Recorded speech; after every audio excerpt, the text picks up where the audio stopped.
मुझे अभी भी याद है जब मैं छोटी थी,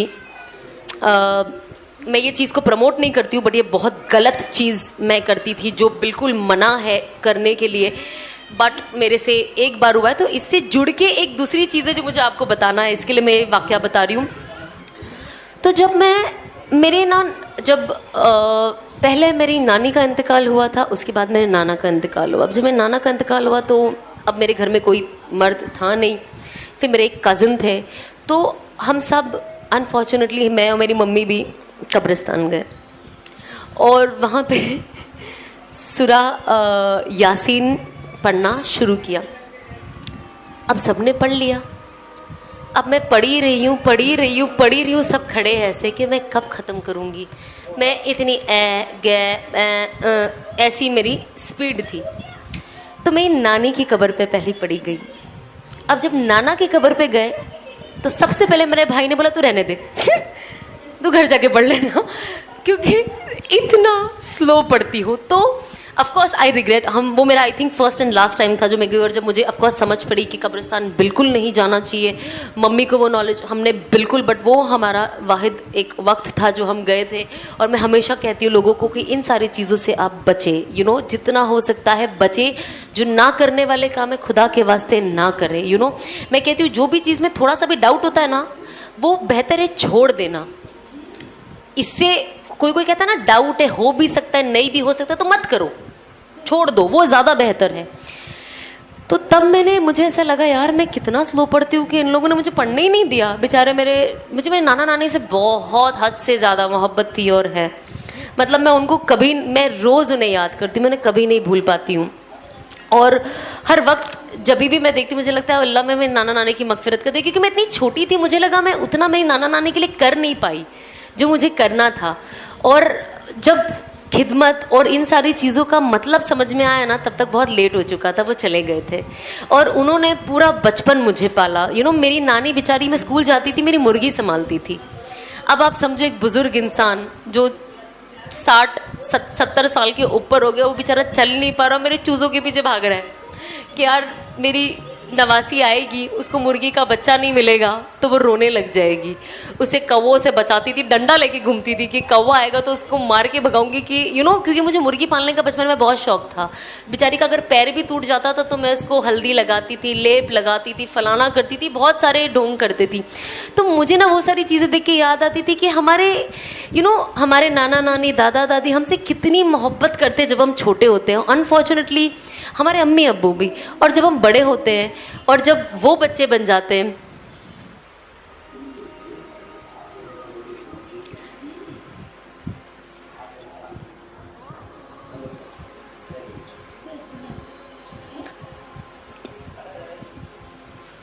तो हमें उन्हें समझना कितना मुश्किल हो जाता है।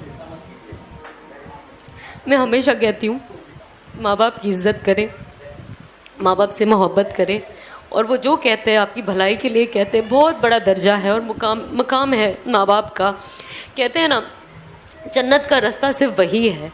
और शायद बहुत हर बार हम लोगों को ना, अब मतलब अभी तो मेरी आगे वाली नस्ल आई नहीं है, बट जब आप खुद माँ बनते हो ना, मैंने देखा ये लोगों में, तब वो समझ पाते हैं कि माँ बाप कितनी सैक्रिफाइसेस देते हैं, तब जाके वो माँ बाप बन पाते हैं। और बच्चे को संभालना और उसके पीछे 24 घंटे लगे रहना आसान काम नहीं है। तो कोशिश करें कि आप, अगर आपके माँ बाप हयात है तो आप जितना हो सके उनके लिए करें, जितना हो सके। और बिल्कुल भी किसी भी चीज़ के लिए चिड़चिड़े ना हो। ये होता है हम यंग है ना, हम बहुत फास्ट हो गए, हमको लगता है फास्ट चलो ना, बाहर चल रहे हो तो इतना स्लो क्यों चलते हैं। माँ बाप बूढ़े हो जाते तो हमें उन्हें रेस्टोरेंट में लेके जाने शर्म आता है कि यार सही से खा नहीं सकते, स्लो खाते, फास्ट नहीं चलते। तो जब मेरी मम्मी को ब्रेन हैमरेज हुआ था ना, आई डोंट नो कितने लोगों ने इंस्टाग्राम पे मेरी मम्मी को देखा है। मेरी मम्मी अपनी दोनों आंखें खोल नहीं पाती है खुद से, तो उनको मुझे सेलो टेप लगा के रखना पड़ता है ताकि वो हम सबको देख सके और चीज़ें कर सके। तो जब मम्मी को ये हुआ ना, मैं उनको हर जगह लेके जाती थी अपने साथ घूमने। वो बहुत स्लो खाते थे। मुझे अभी भी याद है जब उनको ब्रेन हैमरेज हुआ था ना, तो वो कोमा में थे उनको पैरालाइज हो गया था कुछ वक्त, और फिर उनको वेंटिलेटर पे रखा गया था। अब कुछ वक्त के बाद वो कहते हैं ना, यहाँ से पाइप रखते तो मुंह टेढ़ा हो जाता है, तो उन्होंने उनके यहाँ पे खड्डा किया। मुझे अभी भी याद है, 6 महीना मेरी मम्मी कुछ नहीं बोल पाई और वो नाक से खाना खाती थी। और फिर जब वेंटिलेटर निकला ना, मेरी मम्मी ना एक छोटा बेबी हो गई। बच्चे कैसे बात करते तोतले होके, मेरी अम्मी वैसे बात करती थी, जो सिर्फ मतलब एक माँ की मोहब्बत क्या होती है ना, मुझे लगता है जब मैं मेरी अम्मी की अम्मी बन गई ना, मुझे रियलाइज़ हुआ। क्योंकि जब मेरी अम्मी बात करती थी ना, वो बात सिर्फ मैं समझ पाती थी, घर में कोई समझ नहीं पाता था। अगर मेरी मम्मी को कुछ चाहिए तो मेरी मम्मी कहती थी, सब मुझे बोलते थे क्या बोल रहे खाला, क्या बोल रहे खाला, तो मैं कहती थी ये मांग रहे हैं, ये मांग रहे। तो आज होता है ना कि बच्चा क्या बोलता है, शायद किसी और का जब बच्चा हम नहीं समझ पाते, वो सिर्फ माँ उसकी जबान समझ पाती है। तो वो चीज़ मैं मेरी अम्मी की समझ पाती थी। तो जब मेरी अम्मी जब बात करने लग गई ना, मुझे ऐसा लगा अल्लाह का शुक्र है कि मेरी मम्मी अल्हम्दुलिल्लाह ठीक होते जा रहे हैं। वरना डॉक्टरों ने तो बोल दिया था कि अब ये नहीं बचेंगे, और डॉक्टर खुद कहता है कि एक मिरेकल है कि आपकी अम्मी कैसे बच गए। तो आज मुझे लगता है शायद मेरी अम्मी को इस मेरी हिदायत का जो ये वक्त है ये देखना था, शायद अल्लाह ने इसीलिए उन्हें हयात रखा कि वो ये देख पाए कि उनकी बेटी उनके लिए जहन्नम का नहीं बल्कि इंशाअल्लाह अल्लाह ने चाहा तो उनकी मगफिरत का और जन्नत का ज़रिया बनेगी। तो एज एन औलाद हम कोशिश करें कि कुर्बानी अपने गुनाहों से अगर आप तौबा करोगे और कुर्बानियाँ दोगे, इंशाल्लाह इसका फ़ायदा आपके अम्मी अब्बू को होगा। दुनिया में हम अपने माँ बाप को कितना भी आई लव यू बोल ले, कितनी भी पप्पियाँ ले ले, मैं मेरी माँ को कितने भी महंगे से महंगा कपड़ा दिला दूँ, महंगे सोना दिला दूँ, जो भी दुनिया की चीज़ें दिला दूँ, लेकिन अगर मैंने उनकी आखिरत ख़राब कर दी तो कहते हैं ना ऐसी औलाद का क्या फ़ायदा। इसीलिए हम कहते हैं ना अल्लाह से नेक साले औलाद मांगो कि वो आपकी मगफिरत का ज़रिया बने, ना कि आपकी जहन्नम का ज़रिया बने, कि क़यामत के दिन उनसे ये पूछा जाए कि आपने इनकी परवरिश क्यों नहीं की सही तरीके से। तो मैं चाहूँगी कि क़यामत के दिन अल्लाह उनसे कहे ना कि शाबाश आपने इतनी अच्छी बेटी की परवरिश की है कि आज ये खुद भी जन्नत जाएगी, आपको भी लेके जाएगी और शायद और कुछ लोगों को साथ लेकर चले जाए। जिस तरीके से उसने दावत का काम किया। तो जब मैं दावत का असल मकसद जानी ना, तो मैंने कहा यार ये ऐसा काम है जो दुनिया में भी फ़ायदा देगा और आखिरत में भी। तो मैंने कहा बस अब यही काम है जो करना है। कल भी मेरे मैंने बयान किया पर मैं बातें बोल नहीं पाई। कल मेरा यौम विलादत का दिन था और जैसे असफी आपा ने और उनके हस्बैंड ने ये अरेंज किया 2 दिन पहले, तो अनस मेरे सामने बैठ रहे थे, उन्होंने बोला 21 अगस्त को कर रहे थे। मैंने अनस को बोला कुछ मत बोलना। वो बोलने जा रहे थे कि मेरा बर्थडे है एंड ऑल दैट। मैं सेलिब्रेट नहीं करती हूँ ऑफ कोर्स, तो वो बोलने जा रहे थे। मैंने कहा मत बोले। एंड आप यकीन नहीं मानेंगे 20 की रात को जब 12 बजे और मैं नमाज के लिए बैठी, मैं इतना रोई और कहते हैं ना जब अल्लाह किसे माफ़ करना चाहता है ना तो वो उससे ऐसे इम्तिहान लेता है कि अगर अल्लाह आपके लिए एक ऊंचा मकाम चाहता है लेकिन आपके अगर अमाल वैसे नहीं है ना तो अल्लाह आपसे कुछ ऐसे काम करा लेगा, क्योंकि अल्लाह को पता है कि ये बंदी इतना अमाल नहीं कर पाएगी कि मैं इसे जन्नतुल फिरदौस भेजूँ।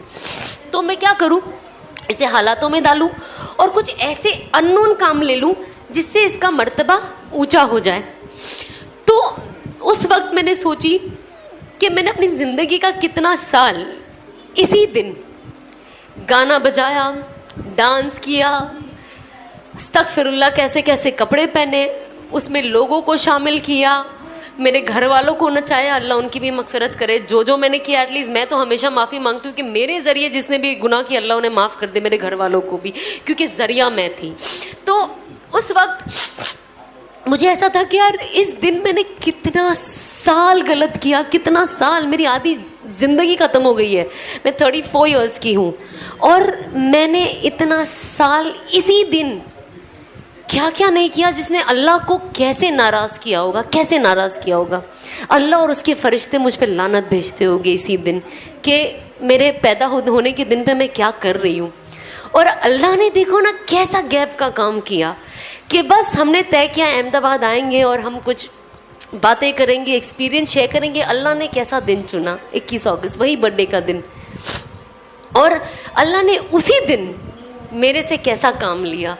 तो कभी कभी जब इंसान चीज़ों को खुल के समझता है ना, तो वो समझता है कि अल्लाह कुछ भी कर सकता है, कोई मुश्किल नहीं है, कोई मुश्किल। और अल्लाह आपको इस दुनिया में ही दिखाएगा कि मैं आपको कबूल करता हूँ, बट आप इसे पकड़ के रखना।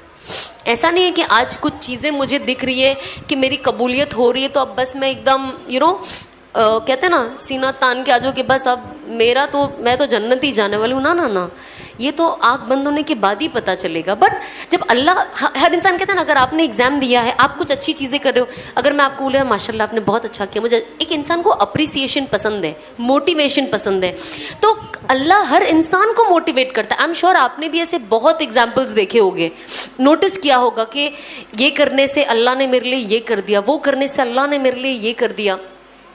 तो बस हमें ना वो नोटिस करने की ज़रूरत है।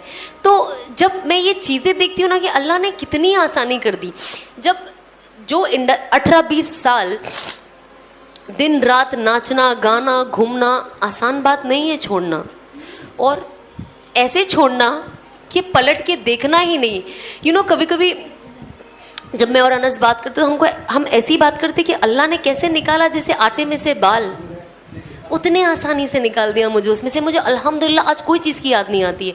मुझे कभी कभी यही पूछते हैं किसी और की बात सुन के, बोले यार तुमको कोई चीज़, मैंने कहा बिल्कुल, मैंने कहा आप यकीन नहीं मानोगे मुझे याद ही नहीं आती है। 20 साल अगर आप कोई एक चीज़ करो आपको याद आएगी ना, यार इंसान है, याद आएगी ना। ऐसा नहीं कि आपको वो करना है, लेकिन एक इंसान सोचता है ना, अरे यार अभी हमें हिजाब नहीं पहनी होती, अभी मैं मालदीव्स गई हूँ, कितना आराम से बाल खोल के ऐसे हवा में लहरा रही होती मैं, सोचता है ना। इसका ये मतलब नहीं है कि अरे मुझे हिजाब नहीं पहनना, पर एक वो सोच आती है, वो पॉजिटिव भी आ सकती है नेगेटिव भी। मैं पॉजिटिव की बात करती हूँ, लेकिन आपको लगता है नहीं यार, बल्कि मुझे तो लगा इमेजिन मैं एक ऐसी जगह गई हूँ जहाँ पे जब मैं लोगों की तस्वीरें देखती हूँ, और बहुत मेरी मुसलमान बहनों को ये लगता है जब वो फोटो देखते कि भैया हम मालदीव्स जा ही नहीं सकते, जाएंगे तो ऐसे ही रहना है। लेकिन जब मैं वहाँ गई मैंने कहा नहीं, ऐसे कोई रूल्स रेगुलेशन नहीं है, ये हमारे दिमाग का फितूर है कि हम बीच पे जाएंगे तो हमें ये पहनना है, हम यहाँ जाएंगे क्योंकि वो सब कर रहे हैं, हम सब नहीं है। अल्लाह ने हमें ईमान क्यों दिया है? ताकि हम सब ना रहे, हम दिखाई दे लोगों की कि ये ईमान वाले हैं, ये अल्लाह को, अल्लाह के हुक्मों को फॉलो करने वाले हैं, ये रसूल अल्लाह सल्लल्लाहु अलैहि वसल्लम की सुन्नतों को पकड़ के रखने वाले हैं, ये आम इंसान नहीं है। हमें अल्लाह का कितना सबसे पहले शुक्र करना चाहिए कि हमें ईमान वाले घर में पैदा किया। आप सोचिए अगर हम ईमान वाले घर में नहीं होते तो हमारा क्या बनता। एक अलग जगह रहना और अल्लाह के बारे में जानना और सारे नबियों के बारे में जानना, रसूल अल्लाह सल्लल्लाहु अलैहि वसल्लम के बारे में जानना मुश्किल है ना। वो कनेक्शन होना अचानक से मुश्किल हो जाता है ना। बचपन से जो चीज़ चलती तो आपके दिल में एक लगी रहती है कि हाँ मेरा एक कनेक्शन है, तो ये बहुत मुश्किल चीज़ होती है। तो मैं हमेशा ये कहती हूँ कि हमें सबसे पहले अल्लाह का, अगर हम 2 रकात शुक्राना पढ़ते तो हम अल्लाह का पहले शुक्र करें कि अल्लाह आपने हमें एक ईमान वाले घर में पैदा हुआ। बहुत जगह पे जब पहले मेरी बात होती थी तो लोग पूछते हैं ना कि मुस्लिम्स ऐसे क्यों करते हैं, डिफरेंस एक बात के लिए, झगड़े के लिए नहीं, ऑफ कोर्स एक बात के लिए। तो मुझे ना एक मेरे दोस्त ने जो गैर ईमान वाला था, उसने मुझे कहा कि सना तुम ना इस्लाम के बारे में ऐसा इसके लिए बात करती हो बिकॉज तुम मुस्लिम हो, तो तुम्हारी फीलिंग्स अलग है।